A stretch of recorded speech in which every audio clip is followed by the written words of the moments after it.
প্রাচীন এক সভ্যতা যারা পাহাড় কেটে ঘর বানাতো, বাগান, ফলফলাদি আর ঝর্ণার পানিতে সমৃদ্ধ জীবন কাটাতো।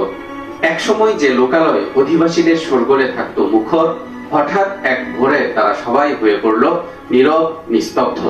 কিন্তু আশ্চর্যের বিষয় হলো, বিশালাকার ঘরগুলো অক্ষত রয়ে গেল, অথচ বাসিন্দারা তাদের নিজেদের বাসগৃহের মধ্যেই শুকনো খড়ের মতো নিস্তেজ হয়ে উপর হয়ে পড়ে রইল। এ কিভাবে সম্ভব? দর্শক, এটাই কওমে সামুদ বা সামুদ জাতির ঘটনা, যার বিবরণ পবিত্র কোরআনের বিভিন্ন জায়গায় শুধু ইতিহাস হিসেবে নয়, বরং সতর্ক বার্তা হিসেবেও তুলে ধরা হয়েছে। আদ জাতির ধ্বংসের পর কওমে সামুদ এক শক্তিশালী সম্প্রদায় হিসেবে নিজেদের উত্থান ঘটায়। সুউচ্চ পাহাড়ের গায়ে তারা খোদাই করে দুর্ভেদ্য ঘর বানায়। তাদের বাগান, ফসল আর ফলের ঝুড়ি ছিল দেখার মতো, আর এই সমৃদ্ধ জীবন তাদেরকে অহংকারী করে তুলল। মহান আল্লাহ তাদের হিদায়াতের জন্য প্রেরণ করলেন হযরত সালেহ আলাইহিস সালামকে।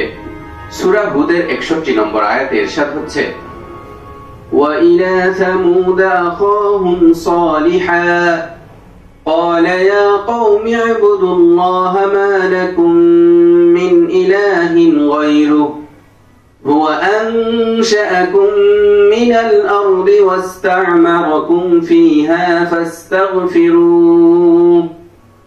فاستغفروه ثم توبوا إليه إن ربي قريب مجيب। আমি সামুদ জাতির কাছে তাদের ভাই সালেহকে পাঠিয়েছিলাম। সে বলল, হে আমার সম্প্রদায়, তোমরা আল্লাহর ইবাদত করো। তিনি ছাড়া তোমাদের আর কোনো ইলাহ নেই। তিনি তোমাদেরকে মাটি থেকে পয়দা করেছেন, আর তাতেই তোমাদেরকে প্রতিষ্ঠিত করেছেন। কাজেই তার কাছে তোমরা ক্ষমা প্রার্থনা করো আর তার পানে ফিরে এসো।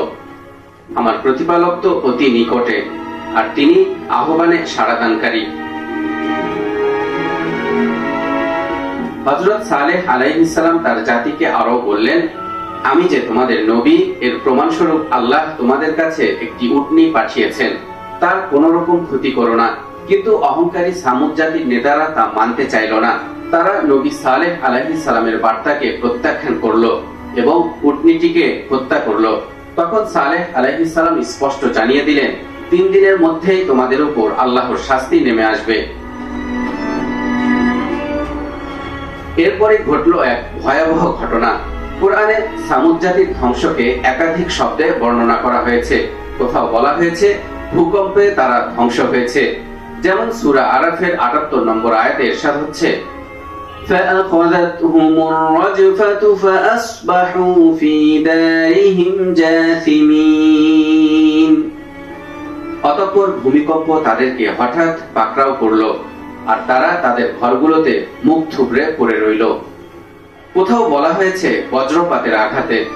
সূরা জারিয়াতের 44 নম্বর আয়াতে ইরশাদ হচ্ছে, فَعَتَوْا عَنْ أَمْرِ رَبِّهِمْ فَأَخَذَتْهُمُ الصَّاعِقَةُ وَهُمْ يَنظُرُونَ।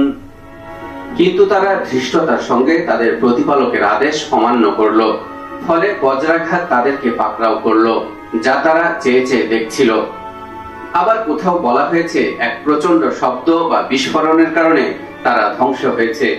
ইরশাদ হচ্ছে, فَأَخَذَتْهُمُ الصَّيْحَةُ مُصْبِحِينَ। অতঃপর এক প্রত্যুষে তাদের উপর এক বিকট শব্দ এসে আঘাত করল। তাহলে দর্শক, সামুদ জাতির ধ্বংসের এমন নানামাত্রিক বর্ণনা কি একে অপরের বিরোধী? না দর্শক, পবিত্র কোরআনের দেয়া সবগুলো তথ্যই সঠিক এবং একে অপরের সাথে সামঞ্জস্যপূর্ণ।